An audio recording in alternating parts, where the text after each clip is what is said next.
Hi guys, I am pharmacist Tayyab और आप देख रहे हैं जी first semester of doctor of pharmacy की फिजियोलॉजी सीरीज। पहला लेक्चर है बट मैं बड़ा ही एक्साइटेड हूँ क्योंकि दूसरी सीरीज काफ़ी सारी हमारी कंप्लीट हो चुकी हैं तो हम इसकी तरफ शिफ्ट हुए हैं। फिजियोलॉजी के बारे में एक खास बात बता दूँ, मुझे ये बहुत ज़्यादा सब्जेक्ट पसंद है क्योंकि ये वो बुनियाद है जहाँ से हम फार्माकोलॉजी आगे फार्मास्यूटिक्स के अंदर डिसोल्यूशन, परमिएशन और बहुत सारी चीज़ों को समझने का मौका हमें मिलता है। अगर आपकी फिजियोलॉजी फर्स्ट सेमेस्टर के अंदर कमज़ोर होगी ना तो फिर आपका जो है ना बायो फार्म या फार्माकोलॉजी समझनी नामुमकिन हो जाएगी। तो आए मेरे साथ मिल के फुल पैशनेट हो गए, जैसे मैं आपको पैशनेट होकर पढ़ा रहा हूँ, आप पैशनेट होकर ये पूरी सीरीज देखें।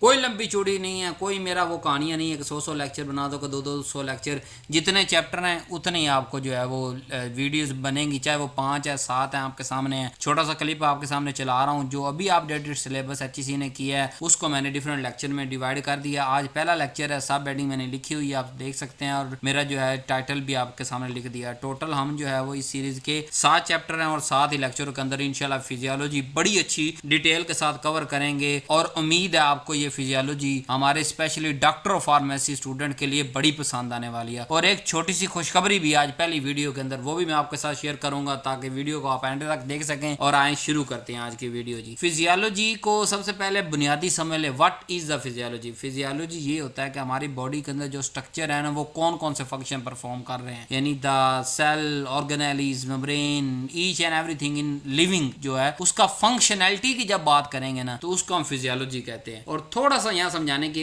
अगर एनाटॉमी की बात करूँ तो एनाटॉमी के अंदर सिर्फ हम स्ट्रक्चर पढ़ते हैं। जब सिर्फ स्ट्रक्चर पढ़े एनाटॉमी, और जब उसी स्ट्रक्चर को जो एनाटॉमी के अंदर पढ़ के आए फंक्शन के साथ को रिलेट कर दे वो फिजियोलॉजी। तो हम फंक्शन पे बात करेंगे, चीज़ों को समझेंगे भी, कंपोनेंट को जो बायोलॉजी कंपोनेंट है उनको समझेंगे भी और उसके फंक्शनैलिटी पे ज़्यादा जोर देंगे। और कुछ थोड़ा थोड़ा मैं तड़का लगाता जाऊंगा कि किस तरह ये वाला टॉपिक आपका फार्माकोलॉजी के साथ रिलेट कर रहा है, किस तरह जो है वो आपका फार्मास्यूटिक्स के साथ रिलेट कर रहा है, जो कि मेरा एक यूनिक पैटर्न है और आपको बहुत ज़्यादा पसंद आता है। तो आए जी स्टार्ट करते हैं बगैर देरी से। हमारा जो सिलेबस दिया गया उसके अंदर इस पहले चैप्टर का नाम है बेसिक सेल फंक्शन, के बुनियादी सेल को पढ़ना और सेल के फंक्शन को पढ़ना। फंक्शन आ गया ना, फिजियोलॉजी जहाँ आएगा फंक्शन की बात होगी। सब हेडिंग उसने क्या दी हुई है जी, हमारे जो टॉप लीडर फार्म डीज जो हैं प्रोफेशनल, उन्होंने जो हमें सिलेबस दिया उसकी सब हेडिंग ये कहा, उन्होंने कहा जी कि आपको इस चैप्टर के बाद क्या आना चाहिए, overview of physical structure of cell, cell का स्ट्रक्चर सारा आ जाए, extra cellular fluid, intra cellular fluid, phagocytosis, pinocytosis, cell cycle, apoptosis, movement of molecule across the cell membrane, diffusion, active transport, co transport, counter transport, basic principle osmosis के, osmotic pressure के, osmotic equilibrium के, और endocytosis और exocytosis, इन सब की चीज़ों के बारे में आपको आगाही होनी चाहिए इस चैप्टर के एंड पे, और इंशाल्लाह हो जाएगी। मेरा चैप्टर की सब हेडिंग अब जो मैंने बनाई है वो देख लें आप। इस लेक्चर को पढ़ने के बाद किस काबिल हो जाएंगे, सबसे पहले आपको सेल का स्ट्रक्चर और स्टेबिलिटी पढ़ाऊंगा, फिर उसके जो फ्लूइड बैलेंस है जो हमने बात की, extra cellular fluid, intra cellular fluid, उस जो फ्लूइड बैलेंस है और मेम्ब्रेन ट्रांसपोर्ट उसको पढ़ेंगे। फिर हम सेल साइकिल और अपोप्टोसिस की तरफ चले जाएंगे और फिर हम इस कॉन्सेप्ट को लगाएंगे कहाँ, drug absorption, IV fluid, toxicity और डिजीज की तरफ हम ये कॉन्सेप्ट रिलेट करेंगे, ताकि ये कुछ सादा फिजियोलॉजी की नहीं, ये डॉक्टर ऑफ फार्मेसी का लेक्चर है डॉक्टर ऑफ फार्मेसी स्टूडेंट के लिए कि किस तरह आपको रिलेट कर सकते हैं इस पूरी बुक के अंदर। तो आए स्टार्ट करते हैं जी। सेल क्या है जी, जैसे कि हर लेक्चर हम स्टार्ट करते हैं कि उस टॉपिक को पढ़ने की रीजन देखते हैं, why cell function matter to pharmacist, कि एक फार्मासिस्ट को सेल फंक्शन पढ़ना क्यों जरूरी है। सबसे पहले जो भी हम दवाई देंगे, डिस्पेंस करेंगे, उसको कहां तक पहुंचना होता है, सेल तक पहुंचना होता है। उस सेल तक पहुंचने के लिए क्या करता है, सेल मेम्ब्रेन क्रॉस करता है, वो सेलुलर जो टारगेट है उस पे जाके एक्ट करता है और सेल को सर्वाइवल या डेथ उसकी उस टारगेट पे अटैच होके या तो सेल डेथ करवा देता है या जो है वो सेल को सर्वाइव करवाता है। तो जब तक हम सेल का फंक्शन नहीं पढ़ेंगे, क्या ये चारों स्टेप हम पढ़ सकते हैं ड्रग एक्शन के तौर पे? नहीं पढ़ सकते। अगर हमने ड्रग एक्शन पढ़ना है, कौन सी ड्रग कहां पे काम कर रही है, तो हमें पहले सेल को पढ़ना होगा, उसके अंदर जो मेम्ब्रेन्स है उनको पढ़ना होगा, उस सेलुलर कंपोनेंट को पढ़ना होगा, उनकी कोई एक्टिंग साइट है सेल की जहां पे हमारी मेडिसिन जाकर अटैच होंगी, उनके बारे में पढ़ना होगा। ठीक है, तो फिर ही हम जब सेल फंक्शन हमें पता चल जाएगा तो हम ड्रग एक्शन को डिफाइन कर सकेंगे, यानी फार्माकोलॉजी की बुनियाद रख रहा हूं। फार्माकोलॉजी क्या होता है कि कौन सी दवाई कैसे और क्यों काम कर रही है। ठीक है, तो इसीलिए हम एक फार्मासिस्ट को पहले फिजियोलॉजी पढ़नी बड़ी जरूरी होती है। ये दो सिंपल सी जो है डायग्राम आपके सामने शो कराई है, एक एनिमल सेल की, एक प्लांट सेल की, आप 9वीं 10वीं से देखते आ रहे हैं।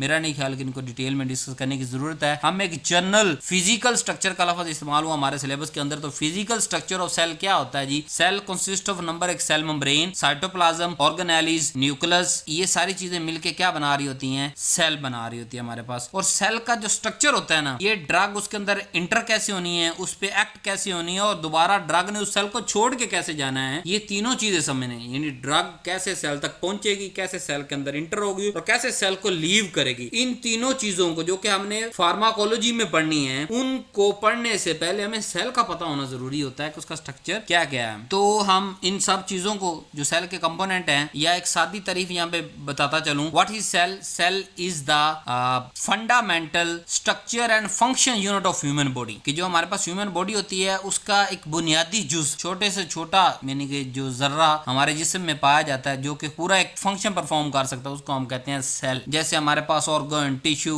फिजियोलॉजिकल सिस्टम, ये सारी चीजें सेलुलर जो है वो सेल पे बनी हुई, सेल मिलके जो है वो बड़ा एक ऑर्गन बना लेंगे, और सेल के अंदर ऑर्गेनेलिज होती हैं, वो ऑर्गन मिलके ऑर्गन सिस्टम बना लेंगे, और डिफरेंट ऑर्गन सिस्टम मिलके एक पूरा ह्यूमन जो है वो बनाएंगे। तो अगर एनिमल सेल की हम बात करें तो एनिमल सेल के अंदर हमारे पास most commonly rough endoplasmic reticulum, smooth endoplasmic reticulum, nucleolus, जो न्यूक्लियस के अंदर छोटा सा पार्ट होता है, न्यूक्लियस, गोल्जी ऑपरेटस, और lysosome, microtubule, mitochondria, ribosome, centrosome और साइटोप्लाज्म, ये मेन कंपोनेंट होते हैं। अगर हम वहां पे प्लांट की बात करें कि प्लांट के सेल के अंदर क्या होता है, क्या चीज ऐसी एक्स्ट्रा होती है, वैसे तो प्लांट का सेल हमारा कुछ इतना लेना देना नहीं है, लेकिन एक बेसिक डिफरेंस आपको पता होना जरूरी है। प्लांट के अंदर जो एक्स्ट्रा चीजें होती हैं जी, उनके अंदर हमारे पास है क्लोरोप्लास्ट, सेल वाल, यानी वहां सिर्फ सेल मेम्ब्रेन थी, यहाँ सेल वाल भी है, और जो है वो एक बड़ा वैक्यूल है, और कुछ फिलामेंट्स, माइक्रो फिलामेंट्स, वो दोनों के अंदर मौजूद होते हैं, प्रोक्सीसोम, और बाकी तकरीबन कंपोनेंट वही हैं। यानी मेन कंपोनेंट जो सबसे बड़ा वो है वैक्यूल और सेल वाल, जो कि ये वैक्यूल और सेल वाल दोनों ह्यूमन सेल के अंदर नहीं होती, लेकिन हम मेन ह्यूमन सेल पे रहेंगे, प्लांट सेल पे हम इतना ज्यादा फोकस नहीं करेंगे। तो वो छोटे से छोटा जर्रा जिसकी बुनियाद पे हमारी पूरी जिंदगी चल रही है, उसको हम सेल कहते हैं, या basic structural and functional unit of life is called cell. अब वन बाय वन हम इन चीजों को पढ़ते हैं। पहला हमारे पास कंपोनेंट है जी प्लाज्मा मेम्ब्रेन। प्लाज्मा मेम्ब्रेन की अगर हम बात करें, या सेल मेम्ब्रेन की अगर हम बात करें, सेल मेम्ब्रेन क्या करती है, एक सेल को घेरे में लिया हुआ उसने, सेल के स्ट्रक्चर की इंटीग्रिटी को कंट्रोल करती है, और इलेक्ट्रिकल ग्रेडियंट जो अंदर मौजूद होते हैं, या मेम्ब्रेन के जो इलेक्ट्रिकल ग्रेडियंट होते हैं, उनको कंट्रोल करते हैं। और जो सबसे अहम चीज के सब्सटेंस, सेल के अंदर कौन से सब्सटेंस आएंगे, कौन से बाहर जाएंगे, इनको जो कंट्रोल करते हैं। अगर कंपोजिशन की बात करें तो सेल मेम्ब्रेन बनी होती है फोस्फोलिपिड बाइलेयर से, कोलेस्ट्रॉल से, मेम्ब्रेन प्रोटीन से, ग्लाइकोप्रोटीन से। मेन मॉडल जो सबसे ज्यादा पढ़ा जाता है वो हमारे पास है जी fluid mosaic model. Fluid mosaic model क्या कहता है जी, कि लिपिड की जो है वो लेयर है जिसने सेल को घेरे में लिया हुआ है। अगर हम फ्लूइड मोज़ेक मॉडल की बात करें तो फ्लूइड मोज़ेक मॉडल हमें क्या करता है, वो बताता है कि सेल मेम्ब्रेन का मतलब क्या है, मतलब समझाता है कि किस तरह की बनी हुई है, क्या तीन चीजें बताता है। सबसे पहले कहता है कि लिपिड फॉर्म की है और फ्लूइड लेयर है, प्रोटीन एम्बेड हुए हैं इसके अंदर डिफरेंट जगह पे लिपिड बाई लेयर के अंदर। तीसरा जो स्ट्रक्चर है सेल का वो रिजिड नहीं है, यानी ये नहीं है कि कोई फिक्स शेप है सेल की और वो उसी फिक्स शेप में रहता है, अगर उससे थोड़ी सी शक्ल टूटेगी या खराब होगी तो वो जो है वो सेल टूट जाएगा। नहीं, रिजिड जो है वो स्ट्रक्चर सेल का नहीं है। और मेन कंपोनेंट कौन से होते हैं जी, फोस्फोलिपिड है बाइलेयर, प्रोटीन्स होती हैं जैसे प्रोटीन चैनल है, कैरियर है, रिसेप्टर्स, ये सारे प्रोटीन के बने होते हैं, कोलेस्ट्रॉल है, कार्बोहाइड्रेट चेन मौजूद होती हैं। अगर सेल मेम्ब्रेन के फंक्शन की बात करें ना तो ये सबसे पहले सिलेक्टिव परमिएबिलिटी है इसकी, कि हर चीज को नहीं गुजरने देती, आ जाओ भाई चलो भी गुजरते चले जाओ। सिलेक्टिव परमिएबिलिटी का मतलब सेल मेम्ब्रेन हर चीज को अपने अंदर से गुजरने नहीं देती। नंबर 2 रिसेप्टर बाइंडिंग, कि जो सारे के सारे रिसेप्टर इस पे आगे बाइंड होते हैं, उसकी बाइंडिंग साइट सेल मेम्ब्रेन या प्लाज्मा मेम्ब्रेन पे बनी होती है। फिर जो ट्रांसपोर्ट का सारा निजाम है वो सेल मेम्ब्रेन चला रही है। और बहुत सारी जो हमारी ड्रग हम अगले सेमेस्टर में पढ़ेंगे वो सारी की सारी इन्हीं मेम्ब्रेन प्रोटीन के साथ इंटरेक्ट करने के बाद ही अपना रिस्पॉन्ड प्रोड्यूस करती है। ये जैसे मैंने आपको फ्लूइड मोज़ेक मॉडल का एक सिंपल डायग्राम आपको दिखाई है। अगर प्रोटेक्शन की बात करें लेवल 1 पे तो कोई भी बैक्टीरिया, कोई भी फजूल चीज अंदर नहीं गुजरने देगी। नंबर 2 फंक्शन ट्रांसपोर्टेशन, जो मैंने कहा ड्रग को भी गुजारेगी और दूसरे इलेक्ट्रोलाइट्स और जो भी वाटर कंटेंट या प्रोटीन या दूसरी चीज़ों की जो चाहिए होगी वो उसको भी गुजरने देगी। और चैनल्स भी मौजूद है, एक तरफ मैंने चैनल शो करवाया, दूसरी तरफ डायरेक्ट भी गुजर जाते हैं डिफ्यूजन के जरिए। कुछ थोड़ी सी स्पेसिस होती हैं सेल मेम्ब्रेन के अंदर, वहाँ से डिफ्यूजन के जरिए भी गुजर जाते हैं। और स्पेशल चैनल्स भी होते हैं, चैनल मुख्तलिफ तरह के होते हैं, ये सारे प्रोटीन्स के बने होते हैं चैनल्स। और अगर हम बात करें कम्युनिकेशन की, तो कम्युनिकेशन भी सेल मेम्ब्रेन के थ्रू हो रही होती है। जो रिसेप्टर साइड या रिसेप्टर बाइंडिंग साइड जो है हमारे पास सेल मेम्ब्रेन पे मौजूद होती है, वहां से ये सारी कम्युनिकेशन हो रही होती है, जो भी जिस ड्रग ने यहाँ अटैच होना होता है। ठीक है, अगर हम बात करें सेल मेम्ब्रेन के अंदर क्या है, सेल के अंदर वाली साइड पे, तो साइटोप्लाज्म है, न्यूक्लियस है, सारी ऑर्गेनेलीज मौजूद है अंदर। और अगर बाहर की बात करें, जो लेयर है वो फॉस्फोलिपिड बाइलेयर की बनी हुई है, उसके अंदर चैनल्स भी मौजूद हैं और रिसेप्टर्स भी हैं। और फॉस्फोलिपिड के दो हिस्से, एक हाइड्रोफिलिक हेड है जो कि वाटर लविंग है, एक हाइड्रोफोबिक टेल है जो कि वाटर हेटिंग है। टेल अंदर की तरफ है, डबल लेयर है ना, यानी कि एक लेयर सेल साइटोप्लाज्म की तरफ है और हाइड्रोफिलिक सिरा और जो है टेल दूसरी तरफ। और जैसे ये मैंने इसके अंदर आपको दिखाया कि ब्लू वाले सारे क्या है, हेड है, हाइड्रोफिलिक है, हेड ऊपर भी है, हेड नीचे भी है, और दोनों हेड की टेल्स एक दूसरे की तरफ है, यानी डबल फॉस्फोलिपिड जो मेम्ब्रेन है ये डबल मेम्ब्रेन है। तो वाटर हेटिंग दरमियान में आ गया और वाटर लविंग दोनों तरफ आ गया, क्योंकि साइटोप्लाज्म के अंदर भी वाटर कंटेंट मौजूद होता है और बाहर भी कोई ना कोई फ्लूइड या कंटेंट मौजूद होता है। इसलिए जो हेड है वो अंदर की तरफ है या बाहर की तरफ है, दरमियान में दोनों टेल्स है। अगर मेम्ब्रेन प्रोटीन की कुछ और थोड़ी बात की जाए, कौन कौन सी प्रोटीन्स होती हैं, तो कुछ single phase transmembrane proteins होती हैं, कुछ मल्टी फेस ट्रांस प्रोटीन्स होती हैं, कुछ पेरिफेरी मेम्ब्रेन ट्रांस प्रोटीन्स होती हैं, कुछ लिपिड जो है वो प्लस प्रोटीन मिक्स हमारे पास प्रोटीन्स होती हैं। कुछ और प्रोटीन की मैं मिसाल दूं तो हमारे पास आयन चैनल्स वो प्रोटीन के बने हैं, कैरियर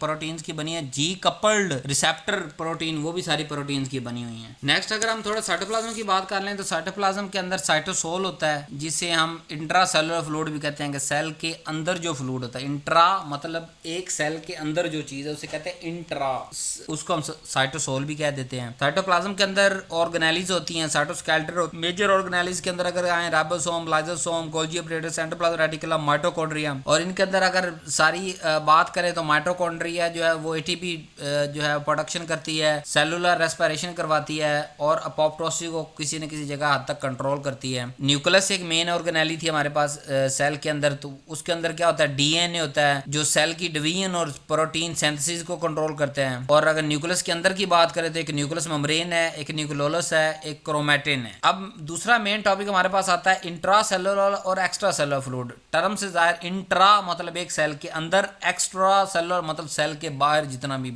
फ्लूइड मौजूद है। क्योंकि अगर हम टोटल बॉडी की अगर बात करें ना, तो फीमेल के अंदर हमारा टोटल बॉडी मास जो है, फीमेल के अंदर 55% फ्लूइड होता है और 45% सॉलिड है, ठीक है, जबकि मेल के अंदर 40% सॉलिड है और 60% फ्लूइड मौजूद होता है। और अगर उस 60% मेल के अंदर जो फ्लूइड है, 55% फीमेल के अंदर जो फ्लूइड है वो आगे दो तरह का है, इंट्रासेलुलर और एक्स्ट्रा सेलुलर। इंट्रासेलुलर हमारे पास जो है वो सेल के अंदर जो मौजूद है वो इंट्रासेलुलर है। और अगर एक्स्ट्रा सेलुलर की बात करें तो एक्स्ट्रा सेलुलर भी दो तरह का आ गया हमारे पास। उसमें एक क्या होता है कि एक तो प्लाज्मा है जो कि ब्लड वेसल्स के अंदर घूम रहा है, प्लाज्मा या ब्लड कह लें। एक है इंटरस्टिशियल फ्लूइड जो मुख्तलिफ सेल के दरमियान मौजूद होता है। समझ पा रहे हैं, हमारी पूरी बॉडी सॉलिड प्लस फ्लूइड पे मुश्तमिल है। वो फ्लूइड आगे दो तरह का है, इंट्रा सेलुलर जो सेल के अंदर मौजूद है, एक्स्ट्रा सेलुलर जो सेल के बाहर मौजूद है। अंदर बाहर की अगर बात करें, जो एक्स्ट्रा सेलुलर फ्लूइड वो आगे दो तरह का है, उसके अंदर 20% प्लाज्मा और 80% इंटरस्टिशियल फ्लूइड। इंटरस्टिशियल यानी 2, 3, 4 सेल्स के दरमियान जो फ्लूइड होता है उसको इंटरस्टिशियल कहते हैं। प्लाज्मा को आपको पता है, रेड ब्लड सेल या प्लाज्मा, वो भी एक्स्ट्रा सेलुलर फ्लूइड के अंदर आता है। और अगर हम इसके अंदर कुछ कंपोजिशन की बात करें, जैसे मैंने आपको ये सारी डायग्राम भी दिखाई हैं, अगर इसके अंदर हम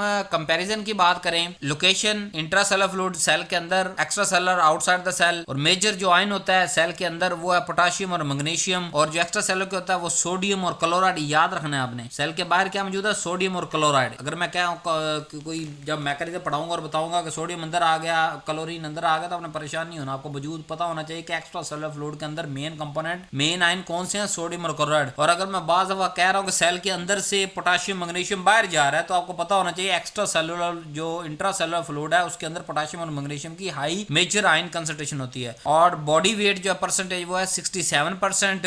टोटल बॉडी मतलब अगर वेट की बात करें तो 67% सेल के अंदर वाला फ्लूइड होता है। और ओवरऑल टोटल बॉडी की बात करें 33% होता है। अगर इंपॉर्टेंस की बात करें तो इंट्रासेलुलर हम एंजाइम एक्टिविटी को समझने के लिए इंट्रासेलुलर फ्लूइड की बात करते हैं, और एक्स्ट्रासेलुलर की फ्लूइड तब बात करें क्योंकि इसके अंदर प्लाज्मा आ गया, और इंटरस्टिशियल फ्लूइड मतलब आईवी थेरेपी को जब समझेंगे तो मैं एक्स्ट्रासेलुलर फ्लूइड की बात करूंगा। तो आईवी फ्लूइड क्या करते हैं, जब भी आईवी फ्लूइड अंदर जाएगा एक्स्ट्रासेलुलर फ्लूइड बदल जाएगा। इंट्रासेलुलर भी बदलेगा लेकिन वो डायरेक्टली नहीं बदलेगा, यानी कि एक्स्ट्रासेलुलर फ्लूइड की तो डायरेक्ट जो है वो कंपोजिशन को अल्टर कर देगा आईवी फ्लूइड, जबकि इंट्रासेलुलर का इनडायरेक्टली इफेक्ट करेगा। अगर क्लिनिकल इंपॉर्टेंस की बात करें बॉडी फ्लूइड की, ओवरऑल हमारी बॉडी के फ्लूइड इतने क्यों पार्ट है इंट्रा और एक्स्ट्रासेलुलर, बॉडी फ्लूइड बड़ा डिपेंड करता है हमारी डिहाइड्रेशन को, यानी कि बॉडी के अंदर पानी की कमी कंडीशन को डिहाइड्रेशन, अडीमा बॉडी के अंदर पानी का एक्स्ट्रा रह जाना उसको अडीमा कहते हैं, शॉक की कंडीशन में चला जाना, इलेक्ट्रोलाइट इम्बैलेंस, ये सारी चीजें फ्लूइड पे तो डिपेंड कर रही हैं। कई फ्लूइड कम, कई का ज्यादा,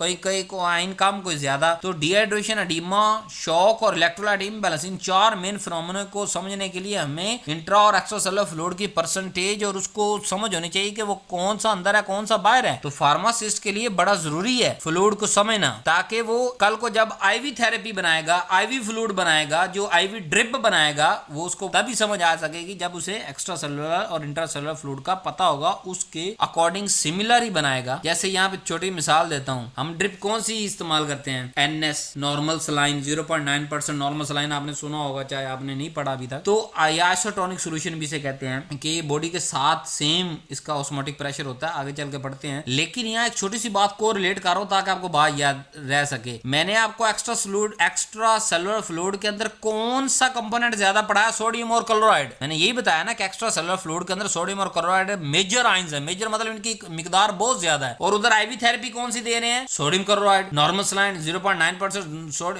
जो है नॉर्मल सलाइन दे रहे हैं, 0.9% सोडियम क्लोराइड जो है ड्रिप लगा रहे हैं हम। तो ये आईवी थेरेपी को समझने के लिए इन फ्लूइड्स का फार्मासिस्ट को समझना जरूरी है। अब मूवमेंट हमारे अंदर जो है मेन है कि सेल के जो नेक्स्ट टॉपिक है ना मूवमेंट का, कि सेल मेम्ब्रेन के अंदर मूवमेंट कैसे होती है। Diffusion, facilitated diffusion, active transport, co transport, counter transport, endocytosis और एक्सोसाइटोसिस, ये 7 मेन मूवमेंट हैं जो हमारी सेल की लाइफ को मेंटेन करती हैं। और इन सब को कौन कंट्रोल करता है, सिर्फ एक फर्द वाहिद सेल मेम्ब्रेन। आइए इन्हें वन बाय वन हम पढ़ते हैं। What is the diffusion? Diffusion is a passive transport, high concentration से लो कंसंट्रेशन की तरफ जाना। मतलब एक तरफ चीज, लेट्स सपोज कोई भी आयन है, कोई भी ड्रग है, कोई भी चीज है, वो एक मेम्ब्रेन की एक साइड में बहुत ज्यादा है, दूसरे साइड पे कम है, तो वो क्या होगा, हाई से लो कंसंट्रेशन ग्रेडियंट हाई से लो की तरफ मूव करना शुरू कर देगा। अब जब हाई से लो की तरफ जाएगा तो उसको कोई एनर्जी की जरूरत होगी, नहीं होगी। तो डिफ्यूजन के अंदर एनर्जी की जरूरत नहीं होती क्योंकि ऑटोमेटिकली मूवमेंट हो रही है। हमारे पास जैसे मिसाल है डिफ्यूजन की, ऑक्सीजन सेल से बाहर जो एक्स्ट्रासेलुलर फ्लूइड यानी प्लाज्मा के अंदर ऑक्सीजन बहुत ज्यादा होती है और अंदर सेल्स के अंदर ऑक्सीजन बड़ी कम होती है, तो क्या होता है, डिफ्यूजन होती है कि ऑक्सीजन के मॉलिक्यूल्स ब्लड को छोड़ के सेल के अंदर जाना शुरू हो जाते हैं। इसी तरह कार्बन डाइऑक्साइड जो है हमारे ब्लड के अंदर कम होती है और सेल के अंदर ज्यादा होती है, तो वो क्या होता है, कार्बन डाइऑक्साइड जो एक्स्ट्रा सेल के अंदर होती है वो वापस ब्लड के अंदर आना शुरू हो जाती है। लिपिड सोलुबल जो ड्रग हैं वो भी सारी क्रॉस कर जाती हैं क्योंकि लिपिड बाई लेयर है ना, तो लिपिड को लिपिड के अंदर से क्रॉस करने के लिए कोई एनर्जी नहीं चाहिए। Cell membrane is lipid bilayer, और किसी लिपिड सोलुबल ड्रग अगर है, कोई ऐसी ड्रग जो लिपिड के अंदर सोलुबल हो जाती है, तो उसको क्रॉस करने के लिए किसी तरह की कोई एनर्जी नहीं चाहिए, तो वो सेल मेम्ब्रेन क्रॉस कर जाएगी। और हर वो ड्रग जो नॉन आयोनाइज है, बायो फार्मास्यूटिक्स के अंदर हम जाके पढ़ेंगे सारी किस तरह अंदर बाहर ट्रांसपोर्ट हो रही है, अब्जॉर्प्शन कैसे होती है, कम होती है, ज्यादा होती है, किनेटिक्स कौन से हैं, ये वो सारा कुछ। लेकिन यहाँ पे ये देख लें दुनिया के अंदर कौन सी दवाई हमारे काम की है, नॉन आयोनाइज, जिसके आयंस ना बने। क्यों? क्योंकि उसने ही स्टमक से लेके ब्लड के अंदर जाना और फिर ब्लड को छोड़ के सेल के अंदर जाना, वो सिर्फ नॉन आयोनाइज्ड ड्रग ही कर सकती है क्योंकि बार बार मेम्ब्रेन क्रॉस करनी है ना। जैसे यहाँ स्मॉल इंटेस्टाइन से ब्लड की तरफ जाना तो मेम्ब्रेन क्रॉस करनी है, यहाँ फिर जो है वो ब्लड के अंदर मौजूद है तो वहां से सेल तक जाना, फिर मेम्ब्रेन क्रॉस करनी है। तो नॉन आयोनाइज्ड ड्रग हमारे काम की होती हैं और नॉन आयोनाइज्ड ड्रग ही डिफ्यूज करती है इजीली, और इनको भी किसी तरह की एनर्जी की जरूरत नहीं होती है। तो ऐसा फिनोमेना जिसके अंदर मूवमेंट हो रही हो मॉलिक्यूल्स की, चाहे वो oxygen, carbon dioxide, lipid soluble drug, non ionised drug, वो हाई से लो की तरफ जा रहे हैं, एक तरफ हाई कंसंट्रेशन एक तरफ लो है, चाहे वो हाई अंदर भी हो सकती है बाहर भी हो सकती है। दोनों मिसालें दी, जैसे ऑक्सीजन सेल के बाहर हाई होती है तो वो अंदर चली जाती है, कार्बन डाइऑक्साइड सेल के अंदर हाई होती है तो वो बाहर चली जाती है। तो अंदर बाहर दोनों तरफ कोई डायरेक्शन नहीं है, बट हाई कंसंट्रेशन से लो कंसंट्रेशन की तरफ जाने को फिनोमेना को हम डिफ्यूजन या पैसिव ट्रांसपोर्ट यानी कि कोई एटीपी नहीं चाहिए। फैसिलिटेटेड डिफ्यूजन, अब फैसिलिटेटेड फैसिलिटेटेड नाम से जाहिर है कि कोई चीज फैसिलिटेट कर रही है। सिंपल डिफिनेशन क्या थी, खुद से ही हो रही है, किसी चैनल्स ये वो किसी चीज की जरूरत नहीं। लेकिन जब जो है वो कैरियर प्रोटीन की जरूरत पड़ जाए, यानी एक तरफ से लेट्स सपोज एक सादी मिसाल देता हूँ ना कि कोई चीज या ड्रग सेल के बाहर मौजूद है, वो किसी एक प्रोटीन के साथ बाइंड होती है और वो उस प्रोटीन को मूवमेंट करा के अंदर ले जाती है, तो ये क्या हुआ, ये फैसिलिटेट, किसी की मदद से वो अंदर पहुंची है। तो एटीपी यहाँ भी रिक्वायर नहीं होता, बट यहाँ कैरियर प्रोटीन जरूरी होता है। और जहां कैरियर प्रोटीन होगा वहां सैचुरेशन का प्रॉब्लम आ जाएगा। क्यों? क्योंकि अल्लाह ताला ने हर सेल के अंदर एक लिमिटेड कैरियर प्रोटीन रखे हैं। अगर उन नंबर ऑफ कैरियर प्रोटीन से ड्रग या जो चीज अंदर जानी है फैसिलिटेटेड डिफिजन के तहत, अगर उनकी मिकदार ज्यादा है और जो हमारे पास कैरियर प्रोटीन उनकी मिकदार कम है, तो क्या होगा, सारे के सारे ऑक्यूपाइड हो जाएंगे। जब सारे के सारे ऑक्यूपाइड हो जाएंगे उसके बाद आगे फास्ट हो पाएगा काम? नहीं हो पाएगा। यानी जब ड्रग ज्यादा मिकदार में सेल के बाहर मौजूद होगी या जिस चीज ने सेल के अंदर जाना फैसिलिटेटेड डिफिजन के मॉलिक्यूल्स, आयंस, गैस, कोई भी चीज मौजूद है, अगर उसने फैसिलिटेट लेट्स सपोज मिसाल, तो वो उसने अंदर जाना है तो वो सैचुरेटेबल फिनोमेना है। कैसे कि जब नंबर ऑफ कैरियर प्रोटीन सारे ऑक्यूपाइज हो जाएंगे उसके बाद फिर स्पीड नॉर्मल हो जाएगी। क्यों नॉर्मल हो जाएगी? कि वो पहले एक प्रोटीन अंदर छोड़ के आएगी, मॉलिक्यूल एक और अटैच कर लेगी, एक और छोड़ के आएगी, एक और अटैच कर लेगी, एक और छोड़ के आएगी, एक और अटैच कर लेगी। तो यहाँ सैचुरेशन का प्रॉब्लम आ सकता है due to carrier protein, but यहाँ एटीपी हमें नहीं चाहिए। जैसे मिसाल देता हूँ, ग्लूकोज कैसे ट्रांसपोर्ट होता है हमारी बॉडी के अंदर जी। सारी फिजियोलॉजी की मिसालें दे रहा हूँ और बड़ी बुनियादी मिसालें दे रहा हूँ, ये जबानी वाइवे के अंदर पूछी जाएंगी आपके। फैसिलिटेटेड डिफिजन की एग्जांपल दो, आपने कहा sir glucose that transported via GLUT transport, GLUT transporter के तहत जो है वो ग्लूकोज अंदर ट्रांसपोर्ट होता है। फिर एक फैसिलिटेटेड डिफिजन की एक और बात भी पढ़ लें, जहाँ सैचुरेशन का फिनोमेना मैंने आपको समझाया, वहां कंपटीशन का फिनोमेना भी होता है। डिफिजन सबसे सौखी थी, पूरी मेम्ब्रेन हाजिर है, जहां मर्जी से जो मर्जी चीज अंदर घुस जाए, जो मर्जी चीज बाहर निकल जाए। लेकिन जब कैरियर प्रोटीन वो कम है, एक खास नंबर ऑफ कैरियर प्रोटीन्स हैं, एक खास उस स्पेसिफिक ड्रग, आयंस या मॉलिक्यूल्स के लिए मौजूद है, वहां सैचुरेशन का प्रॉब्लम भी आएगा और कंपटीशन का भी आएगा। लेट्स सपोज दो ड्रग हमने दी और वो एक ही बाइंडिंग साइड पे बाइंड करती हैं या वो एक ही कैरियर प्रोटीन उनको अंदर लेके जाती है, तो क्या होगा, जिसकी अफिनिटी ड्रग की उस खास स्पेसिफिक कैरियर प्रोटीन के साथ ज्यादा होगी वो पहले अंदर जाएगी, दूसरी ड्रग बाद में जाएगी जब फ्री हो जाएगी। फिर हमारे पास क्या आ जाएगा, अगर एक ड्रग ब्लड से सारी की सारी ब्लड अंदर सेल तक पहुंच रही है और दूसरी ब्लड के अंदर रह रही है और पीछे से जीआईटी से और ड्रग जज़ब होके ब्लड में आ रही है, आगे वाली भी वहां पे पड़ी हुई, तो क्या हो जाएगा, टॉक्सिसिटी हो जाएगी। सो कंपटीशन का फिनोमेना हम क्यों पढ़ रहे हैं, ताकि हम टॉक्सिसिटी अवॉइड कर सकें, हम ड्रग इंटरेक्शन अवॉइड कर सकें। जब हमें पता होगा कि ये दो ड्रग हम दे रहे हैं और दोनों जो है वो मुख्तलिफ अगर कैरियर प्रोटीन के साथ बाइंड कर रहे हैं फिर तो ओके है, लेकिन अगर सेम कैरियर प्रोटीन के साथ वो बाइंड कर रही हैं तो हमें वहां कंपटीशन का फिनोमेना हमारे दिमाग के अंदर आना चाहिए। उस ड्रग की जो लेस कह ले आप उसको सेलेक्टिव है उस कैरियर प्रोटीन के, उससे क्या होगा कि वो उसकी टॉक्सिसिटी हो जाएगी। टॉक्सिसिटी किसे कहते हैं कि एक किसी भी ड्रग या मॉलिक्यूल की मिकदार एक खास रेंज से ज्यादा जब क्रॉस कर जाएगी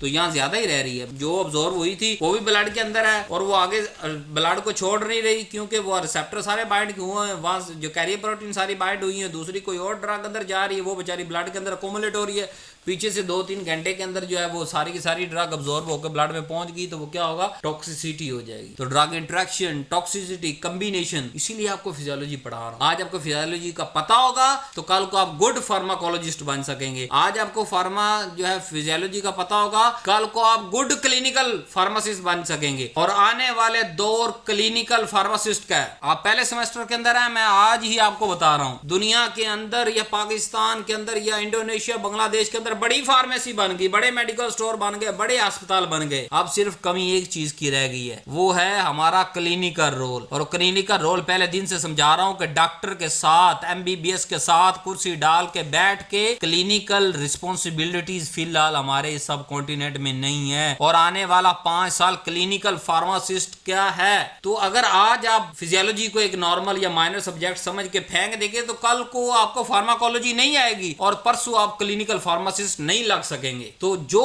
25 से 30 सब्जेक्ट इन 5 सेमेस्टर और 10-15 सेमेस्टर 10 सेमेस्टरों के अंदर आपको पढ़ाए जाने हैं, उन सब सब्जेक्ट्स को बुनियाद से लेके हाई टॉप तक समझें, ताकि कल को आने वाली अपॉर्चुनिटी आपको ग्रैब कर सके। आप डिफरेंट नोटिफिकेशन, मैं यहाँ नहीं नाम लेता, डिफरेंट आपने देखे होंगे एडवर्टाइजमेंट पिछले इन फ्यू डेज के अंदर फार्मासिस्ट के साथ कितनी फैसिलिटी, कितनी जो है वो स्ट्रिक्ट नेक्स्ट अदारों पे आ रही है कि जी आप जो है वो फलां काम के लिए फार्मासिस्ट रखें, फलां काम की कमेटी बनाएं, फलां फार्मासिस्ट रखें। मेरा ख्याल आप समझ चुके होंगे अगर आप स्क्रॉलिंग करते हैं फेसबुक या दूसरे जो है सोशल प्लेटफॉर्म पे। तो अभी तो उनको एक एक दो फार्मासिस्ट रखने के लिए कहा जा रहा है। कल को जब उनका बेड साइज के हिसाब से कहा जाएगा कि आपके पास 500 बेड हैं तो आपके पास 50 फार्मासिस्ट होने चाहिए, आपके पास 50 MBBS हैं तो 50 आपके पास फिजिशियन के साथ फार्मासिस्ट भी होने चाहिए। चलो लेट्स सपोज 50 ना भी कहे 25 कहने पहले, फिर 2-3 साल के बाद कहें 50 इक्वल, जितने फिजिशियन उतने फार्मासिस्ट रखने हैं। लेकिन अगर आप लोग अभी से फिजियोलॉजी को छोड़ दोगे और जो है वो एंड पे रटे लगा के नोट्सों को,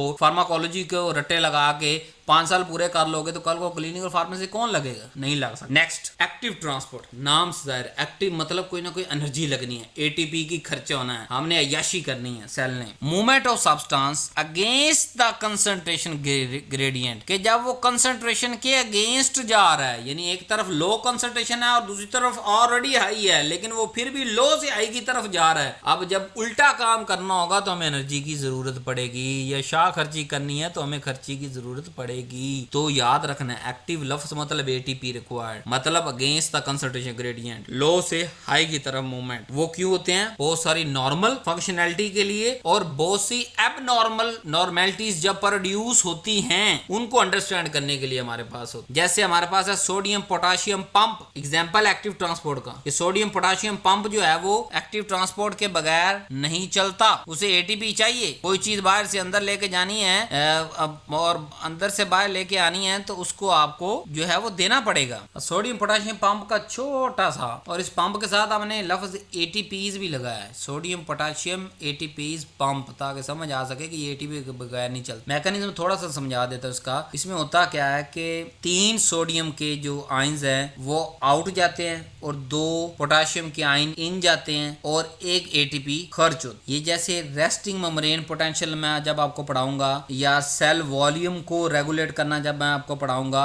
नर्व इंपल्स की ट्रांसमिशन समझाऊंगा, वहां पे ये सोडियम पोटाशियम पंप आपको मैं पढ़ाऊंगा। यहाँ पे सिर्फ सिंपल आप पढ़ लें कि 3 सोडियम के आयंस आउट जाएंगे, 2 पोटाशियम के आयन इन आएंगे और 1 एटीपी। हर दफा जब ये ट्रांजेक्शन 3 सोडियम के बाहर 2 पोटाशियम के अंदर, तो 1 एटीपी खर्च हो जानी है। ये सारे का सारा क्या करता है? ये इलेक्ट्रोजेनेटिक पंप है, क्योंकि ये पॉजिटिव चार्ज मेम्ब्रेन के ऊपर लेके आता है। और इस सब को हम रेस्टिंग मेम्ब्रेन पोटेंशियल की जब पढ़ेंगे उस दौरान हम इनको देखेंगे। लेकिन यहाँ सिर्फ पढ़ाने का मकसद ये है एक्टिव ट्रांसपोर्ट के अंदर कि सर हमें कोई एक मिसाल बता दें जहाँ एटीपी खर्च होनी है। सोडियम पोटाशियम पंप एटीपी खर्च हो, एक्टिव ट्रांसपोर्ट हो गई यहाँ। टारगेट ड्रग लाइक डाइजोक्शन की मूवमेंट एटीपी, ये मैंने आपको बना के भी दिखा दिया, सोडियम पोटाशियम पंप। और एक छोटी सी समरी भी मैंने आपको दिखाई है ताकि आपको थोड़ा सा और आइडिया हो सके कि एक्टिव और पैसिव के दरमियान क्या क्या फर्क है। एक्टिव हमारे पास डिफ्यूजन, पैसिव हमारे पास ट्रांसपोर्ट क्या है जी? 2 तरह की पैसिव है, एक डिफ्यूजन है, एक फैसिलिटेटिव डिफ्यूजन है। डिफ्यूजन के अंदर मैंने आपको दिखाया कोई वहां पे चैनल मौजूद नहीं है, कोई फैसिलिटेटर नहीं है, डायरेक्ट वो क्रॉस कर रहे हैं मेम्ब्रेन को। और दूसरे नंबर पे फैसिलिटेटिव डिफ्यूजन आपको दिखाया कि वहां पे जो है वो उसकी फैसिलिटेशन के लिए, मॉलिक्यूल्स की मूवमेंट के लिए जो है वो चैनल मौजूद है जिससे मॉलिक्यूल्स डिफ्यूज कर रहे हैं। बट इन दोनों के अंदर, डिफ्यूजन और फैसिलिटेटिव डिफ्यूजन के अंदर एटीपी खर्च नहीं होती। बट जब हम एक्टिव ट्रांसपोर्ट की बात करेंगे, यहाँ एटीपी खर्च होनी है। जब बाहर से चीज अंदर जानी है, अंदर से चीज बाहर आनी है, तो एटीपी खर्च होनी है। ये फिर दोबारा आपको सिंपल डायग्राम के अंदर मैंने आपको दिखा दिया, समझा दिया। अब आगे हमने पढ़ा था कि सेकेंडरी एक्टिव ट्रांसपोर्ट, या जिसे कहते हैं हम को ट्रांसपोर्ट या काउंटर ट्रांसपोर्ट। बहुत सारी ड्रग वो को ट्रांसपोर्ट मैकेनिज्म को इस्तेमाल करती हैं। को ट्रांसपोर्ट का मतलब ये है कि को मतलब इकट्ठा, ट्रांसपोर्ट मतलब किसी 2 चीजों का, यानी 2 substance move in same direction, यानी 2 चीजें दोनों एक डायरेक्शन की तरफ जा रहे हैं। दोनों आ रहे हैं, सोडियम पोटेशियम के अंदर क्या मैंने पढ़ा है पंप के अंदर, वहां यूनिट डायरेक्शन के, एक अगर बाहर आ रहा है तो दूसरी चीज अंदर जा रही है। जबकि यहाँ को ट्रांसपोर्ट के अंदर आपने समझना है दो चीजें एक ही डायरेक्शन में जा रही हैं, यानी किसी एक चीज को अंदर इंटर करना होता है, साथ में दूसरी को ट्रांसपोर्ट होना पड़ता है अंदर। जैसे सोडियम ग्लूकोज की यहाँ पे हमारे पास मिसाल है, सोडियम ग्लूकोज को ट्रांसपोर्ट, सोडियम और ग्लूकोज दोनों इकट्ठे ट्रांसपोर्ट होंगे एक ही सिस्टम के through, but it is a active process, ये भी आपने याद रखना है। दूसरा होता है काउंटर ट्रांसपोर्ट। काउंटर ट्रांसपोर्ट का मतलब ये है कि दो चीजों ने ही ट्रांसपोर्ट होना है, बट दोनों ने ऑपोजिट होना है, यानी एक चीज बाहर आ रही होगी, दूसरी अंदर जा रही होगी। थोड़ा सा और ब्रीफ कर देता हूँ आपको। 3 वर्डिंग इस्तेमाल होती है यहाँ पे, जो मेरे ब्रेन के अंदर आ रही है, यहाँ आपके सामने शो नहीं हो रही, लेकिन मैं आपको बता देता हूँ। एक है यूनिपोर्ट, एक है सिम्पोर्ट, एक है एंटीपोर्ट। यूनिपोर्ट हमारे पास ये होती है कि यूनिडायरेक्शनल, एक चीज एक ही तरफ आ रही है। सिम्पोर्ट का मतलब कि दो चीजें एक ही डायरेक्शन में जा रही हैं। एंटीपोर्ट का क्या मतलब, एक चीज अंदर आ रही, दूसरी बाहर जा रही। अब इन दोनों की मिसालें आपको आनी चाहिए। को transport same direction, sodium glucose transport होता है इकट्ठा, दोनों अंदर जाते हैं। काउंटर ट्रांसपोर्ट ऑपोजिट, यानी सोडियम और कैल्शियम का जो ट्रांसपोर्ट है वो होता है। और बहुत सारे ड्रग भी हमारे पास इसी तरह के। अब यहाँ पे अगर मैं बात करूँ ना आपको, आप कहेंगे कि सर आपने यहाँ बात की है सोडियम और कैल्शियम की, चलो ऑपोजिट ट्रांसपोर्ट हो रहे हैं, क्या फायदा है? ये हमारा कैल्शियम बैलेंस को मेंटेन करता है। Sodium calcium exchanger calcium balance को मेंटेन करती है और मसल कंट्रैक्शन के अंदर ये बड़ा काम आती है। तो जब मैं मसल कंट्रैक्शन पढ़ाऊंगा ना, तब आपको ये सोडियम कैल्शियम एक्सचेंजर पढ़ाऊंगा। मैं यहाँ कुछ चीजें जान के थोड़ी सी छोटी रखने की कोशिश कर रहा हूँ, एक तो ताकि लेक्चर छोटा रहे और आप बोर ना हो, और फिर एक खुशखबरी भी तो आपको सुनानी है ना अभी थोड़ी सी आगे चल के, फिर आप ज्यादा खुश हो जाएंगे